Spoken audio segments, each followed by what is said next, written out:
Hello friend, I am Abhishek.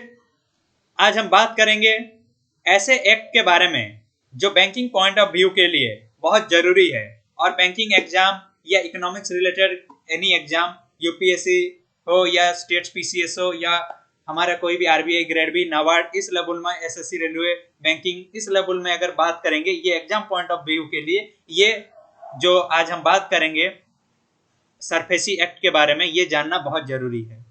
Actually ये SARFAESI act है क्या? जब हम बैंक के बारे में सुनते हैं तो लोन के बारे में ख्याल आता है, डिपॉजिट के बारे में ख्याल आता है, विड्रॉ के बारे में ख्याल आता है। ये तीन चीज मेनली हम बात करते हैं कि कार लोन, होम लोन, आजकल के डेट में एजुकेशन लोन, इन सब के बारे में बात रहता ही है, गोल्ड लोन भी चलता है। तो ये सब जब लोन के बारे में हम बात करते हैं, लोन रिकवरी, इन सब प्रोसेस के लिए, तो भारत सरकार एक क्या किए 2002 में एक सरफेसी एक्ट लाए। इस सरफेसी एक्ट है क्या? Government of India finally crack down to the wilful defaulters. मतलब कि विलफुल डिफॉल्टर जो कि पैसा दे नहीं पाएंगे तो उन्हें बोला जाता है विलफुल डिफॉल्टर। तो विलफुल डिफॉल्टर जो है तो इनके लिए एक एक्ट लाया गया। मेनली ये एक्ट क्या था 2002 में, जो कि था सरफेसी एक्ट। सरफेसी का फुल फॉर्म क्या है? Securitisation and reconstruction of financial assets and enforcement of security interest, जो कि सरफेसी। अगर हम तीन श्रेणियों में बांटे, सिक्योरिटाइजेशन पहला, दूसरा आया रिकंस्ट्रक्शन ऑफ फाइनेंशियल एसेट्स, तीसरा रहा enforcement of the security interest. ये तीनों टर्म को समझेंगे पूरा बारीकियों से। ये एक्ट आया कब? 2002 में। सरफेसी एक्ट में ये बोला गया कि सिक्योरिटाइजेशन में मतलब क्या है कि बैंक के पास अगर हम कोई लोन लेने जाते हैं, सपोज 1 करोड़ का हम लोन लिए, पकड़ लीजिए 1 करोड़ का हम लोन लिए, 1 करोड़ का लोन अगर ले रहे हैं तो 50 लाख उसमें से हम सिक्योरिटी के तौर पे डिपॉजिट कर रहे हैं, चाहे हमारा जॉब का सिक्योरिटी हो, चाहे हमारा जमीन हो, मॉर्गेज के तौर पे ये 50 लाख का, उससे कम भी कर सकते हैं।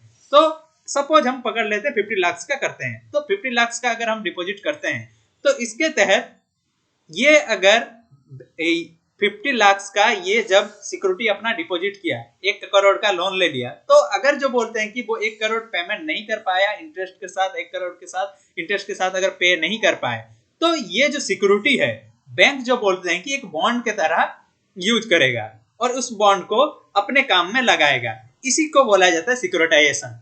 ये पहला रहा। दूसरा अगर बात करेंगे रिकंस्ट्रक्शन ऑफ फाइनेंशियल एसेट्स।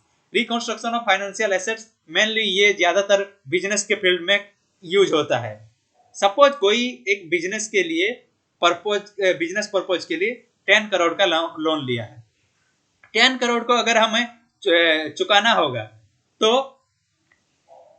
हम कुछ अपने बिजनेस को बेनिफिशियरी फायदा होने की वजह से हम बिजनेस के इतना बड़ा लोन लेंगे। तो जिस लोन को अगर हायर कर रहे हैं 10 करोड़ का, तो बोला जाएगा कि तुम्हें कुछ टाइम दिया जाएगा, उसके अंदर तुम पे करना।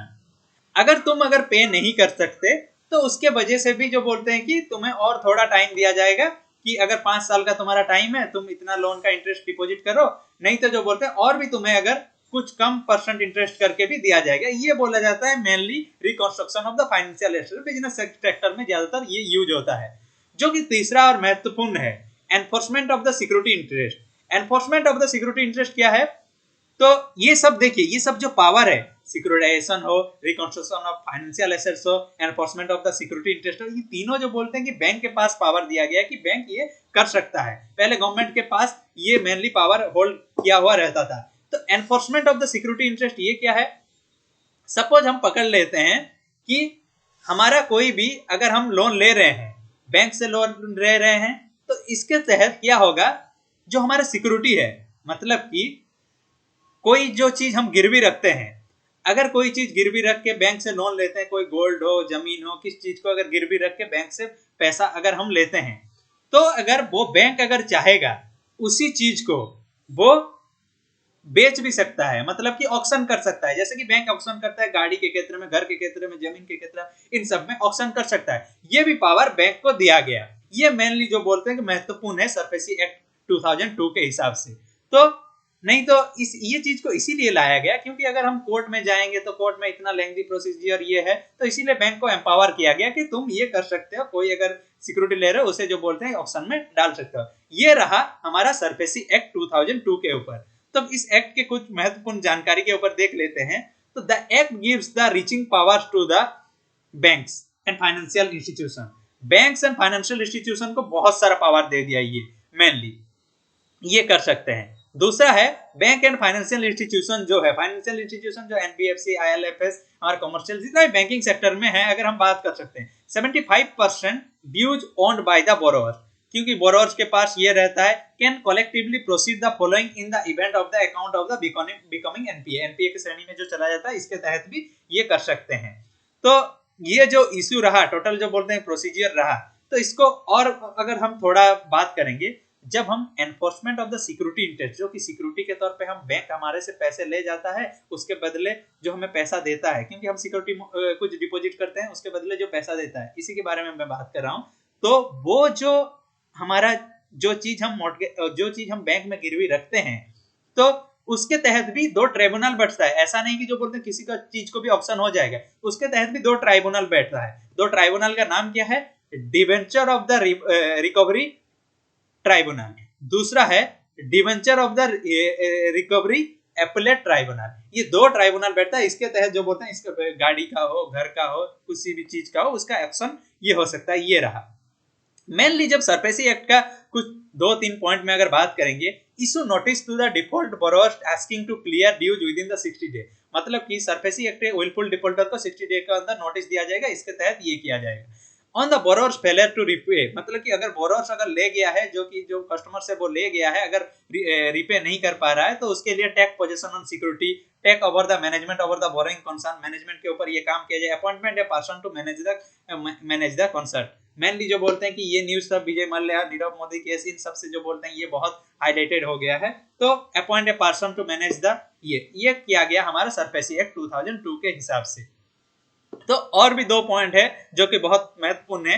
If the case is already before the BIFR, the proceeding can be the stallment. ये होता है कि जब बात करेंगे तो दे नहीं पाया, डायरेक्ट अगर हम समझेंगे, ये तीनों फॉर्मेट है, securitisation, reconstruction of financial asset, enforcement. ये 2002 एग्जाम पॉइंट ऑफ व्यू में ये 2 चीज ही आएगा कि सरफेसी एक्ट क्यों लाया गया, कौन से ईयर में लाया गया, इसका प्रावधान क्या है, मेनली इसका मकसद क्या है। तो ये जो बोलते हैं सरफेसी एक्ट, मेनली ये चल रहा था नरसिम्हन 1 और नरसिम्हन 2 कमेटी के रिपोर्ट्स के बाद भी ये रिपोर्ट में चल रहा था। 91 को जो नरसिम्हन कमेटी 1 का रिपोर्ट था, फिर 2001-2 में और एक बार नरसिम्हन 2 का कमेटी का रिपोर्ट ये आया। तो उसके वजह से ये सरफेसी एक्ट 2002 चल रहा था, क्योंकि यहाँ पे कोर्ट का भी काम को थोड़ा हल्का किया जाए और कोर्ट का जो लेंथी प्रोसीजर है उसका जो बोलते हैं थोड़ा हल्का किया जाने और बैंक को एम्पावर करने के लिए ये सरफेसी एक्ट मेनली लाया गया था। ये था टोटल हमारा सरफेसी एक्ट के ऊपर पूरा डिटेल्स।